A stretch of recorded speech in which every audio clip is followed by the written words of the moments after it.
زمان كان الطب في مصر عبارة عن إنه الأدوية بتكون عن طريق العطارين، والحاجات الجراحية زي الطهارة والجروح والحاجات دي مع الحلاقين، لحد ما جه فترة حكم محمد علي بدأ يفكر إنه لازم يكون في مدرسة للطب في مصر.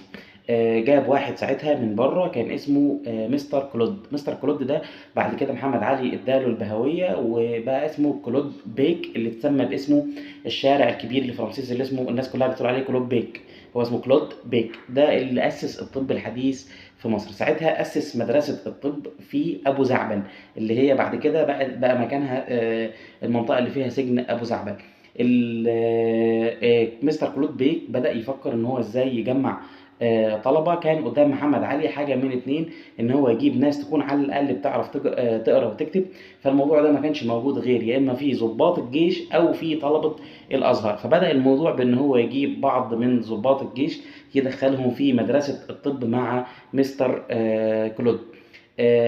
هنحكي بعد كده الموضوع ده في فيديو تاني، لكن القصة بعد كده استمرت في انه لما جه واحد كان اسمه احمد العيني. احمد العيني ده اتبرع بالقصر بتاعه للدولة علشان يتعمل فيه مدرسة الطب، وساعتها اتسمى القصر العيني اللي هو حاليا موجود في القاهرة. بعد كده كانت مدرسة الطب في القصر العيني لحد ما الأميرة فاطمة اتبرعت بكل الذهب بتاعها، مع مجموعة من أهالي القاهرة اتبرعوا بفلوس، جمعوا فلوس، أنشأوا جامعة أهلية وسموها ساعتها جامعة فؤاد الأول على اسم الملك فؤاد.